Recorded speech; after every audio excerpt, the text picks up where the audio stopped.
योग वशिष्ठ महारामायण सुनते रहने के लिए हमारे चैनल को सब्सक्राइब करें और बेल आइकन जरूर दबाएं।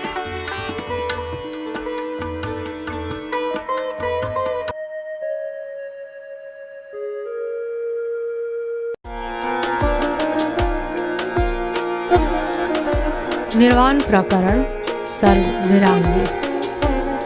कुंभ रूपणी चुड़ाला की ऐसी बात सुनकर सर्वत्याग में तत्पर हुए उस राजा ने वन आदि का त्याग कर तपस्या में उपयोगी अपने संपूर्ण पापों को अग्नि में झोंक दिया। यह वर्णन। जब आप जंगल को चले उसी समय मूर्छित होकर गिरे हुए अज्ञान को आपने जान से नहीं मारा। यह जो आपने कहा यह ठीक है, परंतु उस समय मुझे मनस त्याग का किसने उपदेश दिया, किसकी मैंने उपेक्षा की। इस प्रकार राजा की शंका का तर्क कर रही कुंभ रूपणी चुड़ाला कहती है। चुड़ाला ने कहा, हे राजन, नीति निपुण उस चुड़ाला ने, जिसने ज्ञेय वस्तु का अच्छी तरह ज्ञान कर लिया था, उस समय जिस ज्ञान का आपको उपदेश दिया आपने उसे क्यों नहीं स्वीकार किया? इसलिए नहीं किया कि वह अतत्वविद और मिथ्यावादिनी थी। इस शंका का वारण करते हैं। हे राजन, वह तत्व विज्ञानियों में सर्वश्रेष्ठ है। वह जो कहती है और करती है वह सब सत्य ही रहता है, अतः आपको आदर के साथ उसका अनुष्ठान करना चाहिए था। आत्मबुद्धिया चिरं जीवेत गुरु बुद्धिया विशेषतः, पर बुद्धिर विनाशाय स्त्री बुद्धि प्रलयंकरी। इस वचन के अनुसार स्त्री बुद्धि की उपेक्षा कर अपनी बुद्धि से निश्चित सर्वत्याग को ही यदि आपने महत्वपूर्ण समझा तो फिर आपने उसी को स्थिर क्यों नहीं किया? हे नृप, यदि आपने उस चुड़ाला के कथन का पालन नहीं किया तो फिर सर्वत्याग का ही पूर्ण रूप से आश्रय क्यों नहीं लिया? सिद्ध सर्व परित्यागा साधो संसाध्य तस्तव, खर्वी कृत जगत भूतिर विद्या स्वात्मोदय तथा। हे साधो, साधना कर रहे आपका वह सर्व परित्याग सिद्ध हो चुका, जो जगत के प्रसिद्ध हिरण्य गर्भ पद तक के ऐश्वर्यों को भी तुच्छ कर देने वाला तथा विद्यारूपी निरतिशयानंद आत्मज्ञान को उत्पन्न करने वाला है। इत्यादि से तो आपने ही कहा था कि राज्य आदि के परित्याग मात्र से आपका सर्वत्याग सिद्ध हो चुका, और जिस राज्य आदि का परित्याग कर दिया है उसका फिर मैंने स्वीकार भी नहीं किया। ऐसी स्थिति में आप बतलाइए कि मैंने सर्वत्याग का पूर्ण रूप से अवलंबन क्यों नहीं किया? यूँ राजा शिखीध्वज पूछते हैं। हे प्रिय, यद्यपि राज्य छोड़ा, घर बार छोड़ा, उसी प्रकार सारा देश छोड़ दिया, स्त्री भी छोड़ दी, तथापि आप कहते हैं कि आपने सर्व परित्याग नहीं किया। यह क्यों? केवलम सर्वत्यागे शोषिताहं मतिस्त्वया। आपने सर्वत्याग में केवल अभिमान रूप अविद्या को उस तरह बचा रखा है। इससे तो मैंने पहले ही इसका उत्तर दे दिया है, परंतु विवेक न होने के कारण यह उसे समझ नहीं सका। इसलिए जंगल में निवास, कमंडलू आदि अवशिष्ट परिग्रह का भी पूर्ण रूप से त्याग करा दिए जाने पर किसी तरह विवेक प्राप्त कर अहंकार ग्रंथि तोड़ करके यह परिपूर्ण ब्रह्म स्वरूप हो जाएगा। ऐसी सोचती हुई धीरे धीरे राजा शिखीध्वज की बुद्धि को विचार पथ पर उतार रही कुंभ रूपणी चुड़ाला गूढ़ अभिप्राय से कहती है।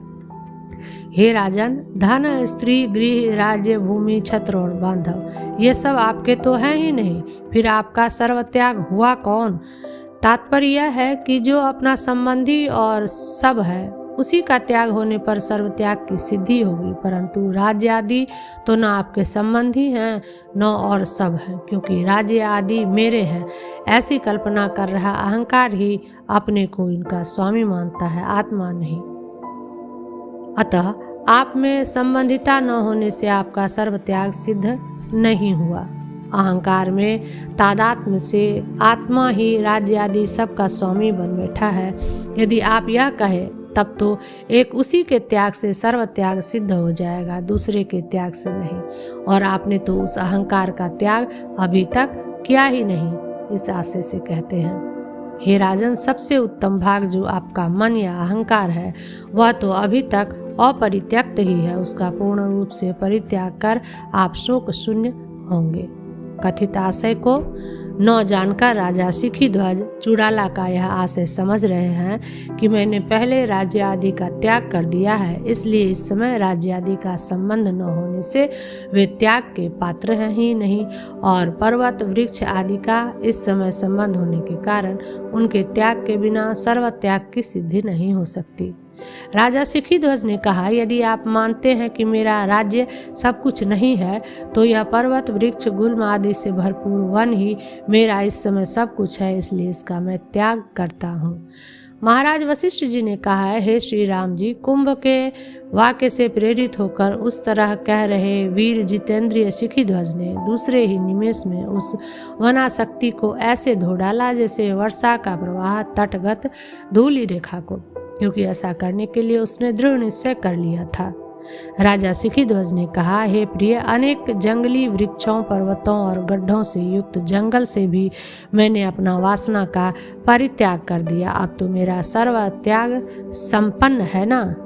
कुंभ ने कहा, हे राजन, यह पर्वत का तट, वन, वापी, गुल्म और वृक्षों के नीचे की सुंदर भूमि, ये सब तो आपके हैं ही नहीं, फिर आपका सर्वत्याग कैसे संपन्न हुआ? हे राजन, सबसे उत्तम भाग का तो आपने अभी परित्याग ही नहीं किया है, उसका भली भांति त्याग करके उत्कृष्ट अशोकता को प्राप्त होंगे। यद्यपि त्याग करने के कारण वन आदि आपके सब है नहीं, यह मैं जानता हूँ, तथापि आश्रम का अस्तित्व होने से आपका सर्वत्याग संपन्न हुआ कैसे, यह कुंभ मुनि अब मुझसे कह रहे हैं, यूँ मान रहे राजा शिखीध्वज कहते हैं।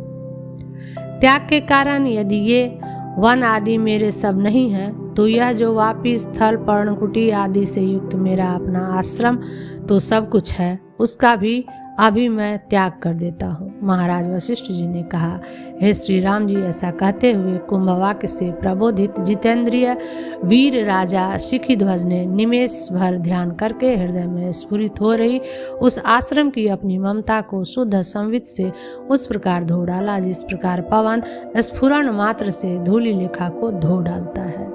राजा शिखीध्वज ने कहा, हे प्रिय, वृक्ष, पर्णकुटी, लता आदि से संपन्न इस अपने आश्रम से भी अपनी ममता मैंने छोड़ दी, अब तो मेरा सर्वत्याग सिद्ध हो गया ना। कुंभ ने कहा, हे राजन, वृक्ष, वापी, स्थल, गुल्म, पर्णकुटी और ये लताएं, ये सब तो आपके कुछ भी नहीं है, फिर आपका सर्वत्याग कैसे सिद्ध हुआ?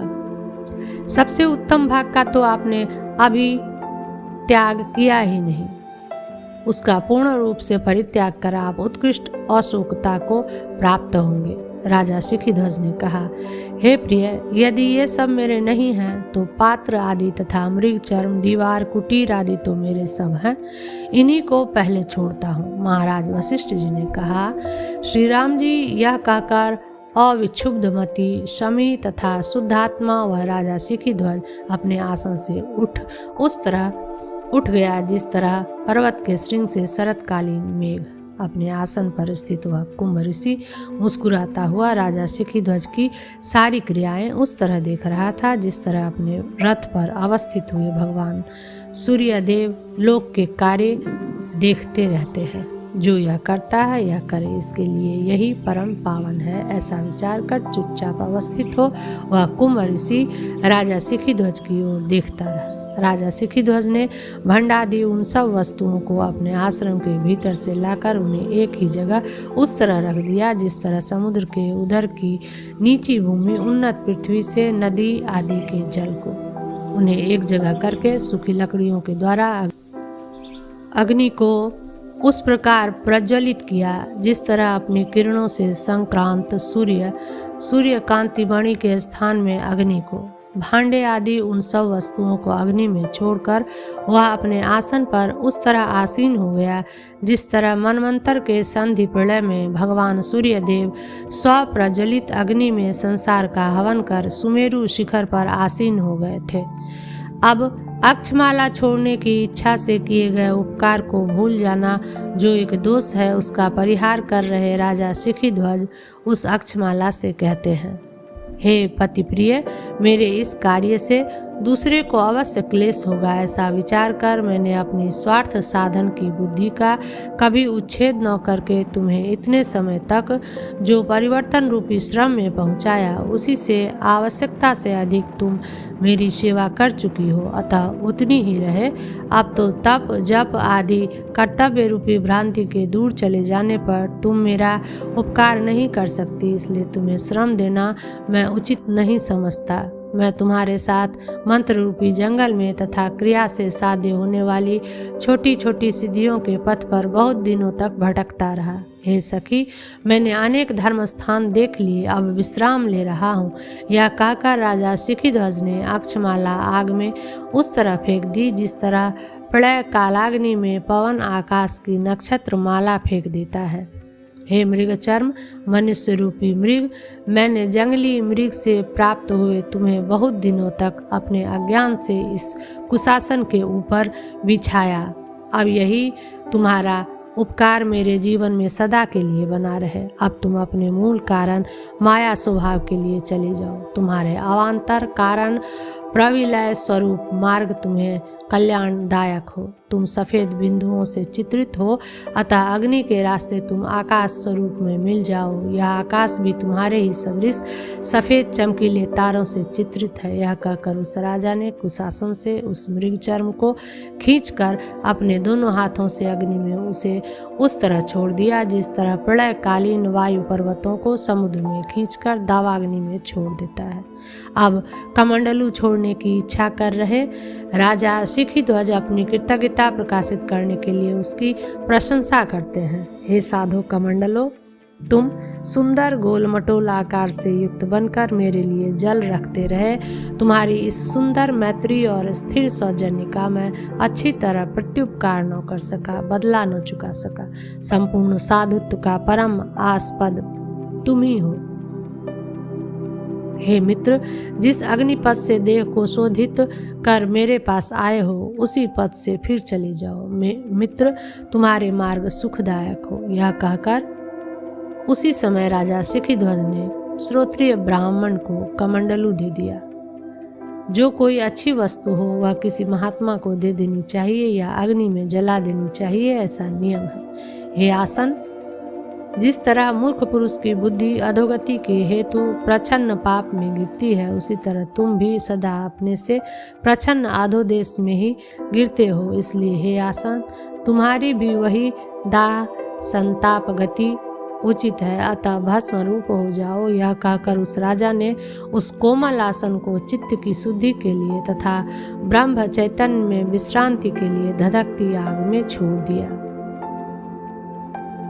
हे साधो, जो वस्तु त्याज्य है उसका सदा शीघ्र त्याग कर देना चाहिए, क्योंकि विद्यमान उन सभी वस्तुओं के संग्रह करने योग्य दूसरी वस्तु में भी विस्तार किया जाता है।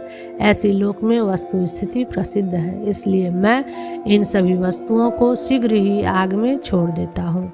यदि इन सबको आग एक ही बार में जला देती है तो मेरे सर्व त्याग रूपी संतोष के लिए बिल्कुल ठीक है। हे साधो कुंभ, मैं निष्क्रिय होने के लिए क्रियोपयोगी सभी वस्तुओं को छोड़ रहा हूँ। इसलिए मेरे द्वारा किए गए सर्वत्याग के विषय में मित्र तुम खेद न करना, क्योंकि इस संसार में अयोग्य वस्तु को, बिना काम के पदार्थ को कौन ढोते फिरता है। अयोग्य की कहीं पूछ नहीं रहती। हे श्री राम जी, यह कहकर संपूर्ण भोजन पात्र आदि उस भांड समूह को जो वन वास विलास के योग्य था, एक ही साथ आग में राजा ने उस तरह हवन कर दिया जिस तरह धधक रही कल्पांत की आग में काल संपूर्ण संसार को एक ही साथ हवन कर देता है। मेरा 9वां सर्व समाप्त।